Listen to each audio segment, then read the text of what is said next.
Welcome to MK Channel 40 News for the 8th of June. This is our news channel that will bring you the highlights of what's been happening over the weekend in Milton Keynes, what's affecting Milton Keynes in terms of caring, sharing and protecting us from the pandemic. Now, we're doing this twice a week. This is the Start of the Week show, and then on Thursday we'll be joined by our reviewers Melanie and Susan and anybody else that's out there. Also, during the rest of the week, if you're a charity, a business that's doing something for Milton Keynes, please do contact us through the Facebook group and we will do an interview. We're actually planning to take the cameras out into the field now that we can work more freely remotely, and we'll tell your stories and get those out to the community. So let's just take a look at what's been happening in the Milton Keynes area and nationally to fight the pandemic. And let me just bring up, first of all, the fact that we've got the 12th day in a row with no coronavirus deaths announced, which is fantastic news, because I think the last time we had a long run it was 11 days, so we've now broken the record, and long may that hold. What we've also got is that nationally the figures are falling, and they have halved over the last week according to the ONS figures. However, the R number is right on the brink. As people have commented in our group, we're looking at some areas either equaling 1 or over 1, and a lot of dispute over whether or not the lockdown was eased too quickly. I know the sentiment in Milton Keynes was not to have the lockdown ended in the way it has been. However, we are where we are, and progress is being made in many directions. What we're also seeing is that there are now efforts to try and support the community out there, and we put a special link for a new Facebook group which is looking after those who've been bereaved. So this is by the people who've been bereaved themselves, getting together and looking after and caring for one another. It's a private group, but it's easy to apply, and we put that onto the website. So that's part of dealing with the damage that this pandemic has caused to the locality and nationwide. Also, we love getting posts like this. This is artwork which has been sent. Anything, the notes that are often given by nurses to the bereaved, it basically puts a human edge to everything and shows a different way of caring, and art is a great way of expressing the sorrow and remorse. So please, if you've got any other pictures like this, do post those in the group. It's also time to remember the unsung heroes in the community that are caring for those that are vulnerable. We've got a few of those in our group, I know for sure, but please, if you have a story to tell, there is an official website, and you can go to carersweek.org and you can upload photos and post any sort of information. And why not also just contact us as well and tell your stories. We've had a few so far, but those stories really matter to the community and make our group special. So please do contact us, and we can do a video interview with you and get that story out to show what you've done, what people who you know are doing to care for people. So moving on, we've also got, in terms of sharing, a really nice video that our friend Mike Cashman did. He's a guy that did a lot of work out in Africa during the Ebola pandemic, and he's sharing the lessons about bringing people along when you're trying to fight pandemics or deal with the damage that the pandemic has caused, and how it's very important, and some of the case studies he's got to show that you're involving the community and getting their understanding of their customs, their beliefs, to actually get them to support the strategies that you need to implement. So do take a look at that if you're in a leadership position. A little bit of news to share as well is that one school has shut. We don't know if it was coronavirus, but a pupil went back to school this week but was ill, and immediately the school's taken action to shut down the primary school, the Premier Academy. So please share that out to people in the vicinity, and hopefully it's nothing serious, but it's good to see immediate action. Also, Baby Bear's Gym, a little post came up. They're in Grange Farm, And it's worth knowing about these guys because they're doing a great job looking after the little ones, and they have some spaces available as well. So if you do need to find baby care, then this is one of the places in Milton Keynes that's back in operation. Baby Bears Day Care Centre, Grange Farm. And the MK shopping centre is losing another store that's gone into receivership. We're very worried about this because it's one of the most prestigious shopping centres in the UK.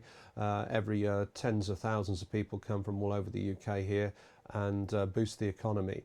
But it is another nail in the coffin for the major retailers, and the shopping centres are struggling.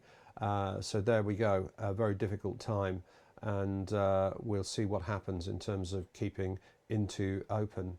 Also, we posted something that came up on the BBC over the weekend about the mystery of claims of a pre-2020 coronavirus outbreak in Europe and the UK.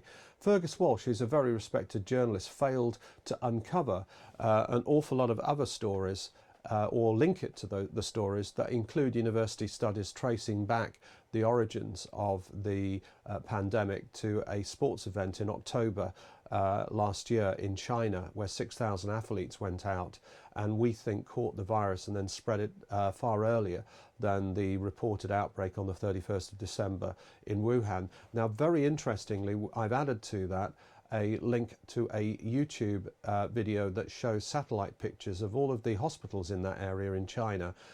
Very, very busy. And this was in the month before the outbreak was officially reported. Unusually busy, so it's just more evidence, and we'll never get to the truth because the Chinese are very, very secretive. But it looks to me like one of the biggest cover-ups ever in terms of the way the Chinese have handled it. Anyway, moving on to more positive things. In terms of sharing, we're in final discussions about the advert that we're going to place with MKFM for the MK charity gift back service that we're going to provide to local businesses. So essentially, for every £100 spent on training, services, support, video, animations, live streaming, we're going to give £20 back to your favourite MK charity. It's an offer that's open to Milton Keynes based businesses, and we think it'll make a difference in terms of spreading fundraising out, and we want to see other companies maybe follow suit with similar schemes. But ours will be in operation by June the 15th and will run right until the end of the year. So if you're an MK business and you're looking to use any aspect of video from Zoom through to animation, do contact us and join our MK charity gift back scheme. Full details on the mkchannel40.com website. So moving on, in terms of Sandhya Murthy has put a really interesting convalescent plasma clinical trial. Now that will tell how effective the antibodies are for treating coronavirus patients. So there's been some good cases of using the antibodies that are taken from blood plasma to cure people that are seriously affected by coronavirus. And just to add to that, the reports are in that scientists are actually on the verge of an antibody treatment for the very vulnerable. So that is really good news.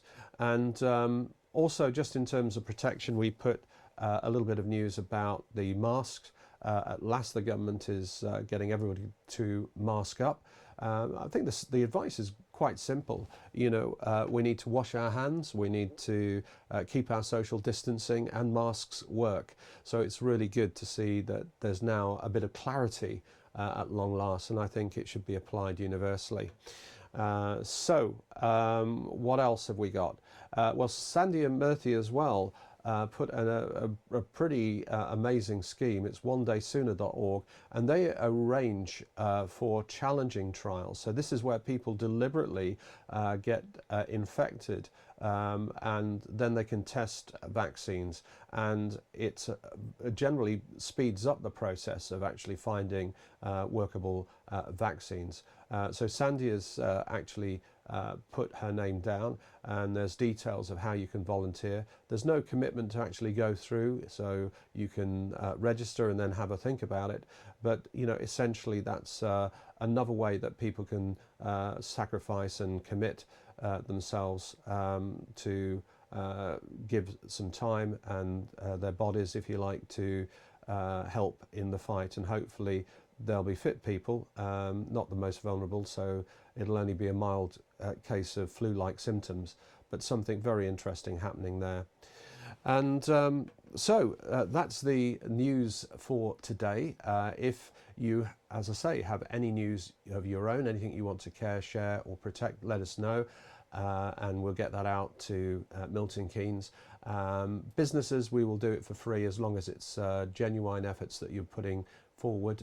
So for example, we had Energy Fitness Gyms on Friday telling us about the £17,000 that they've managed to raise. And so if you're a business that's doing fundraising or anything good for the community, we'll promote you and what you're doing for free, as we will of course do promotion for any charity or community organisation or people in the public service for free. We want to try and keep the MK Channel 40 service running for as long as we can. Our own business now is coming out of, if you like, hibernation. There are now inquiries coming into us, which means that if we can survive and keep the Video News Factory, which sponsors this, in operation, then this news service can grow and expand. And what we're thinking of doing is some form of event. We had an idea from Alan JD, which I'd already thought about, of having some form of event. Now, we're not sure when things will unlock and when we can actually hold a proper event and celebrate together, but I give you my commitment that we will do something. And also we will maybe look to run some form of competition for people that are poets and songwriters to write about this pandemic. That's something I'm planning to announce hopefully this week. So any ideas that you have on that, give me a call. Anyway, that's all from me at MK Channel 40. And as I say, on Thursday we'll be back with our sort of end of week review, where we'll have Suzanne St. Muir and Melanie to tell us a little bit about their views in terms of what's been happening during the week. And apart from that, that's all from me. Bye for now.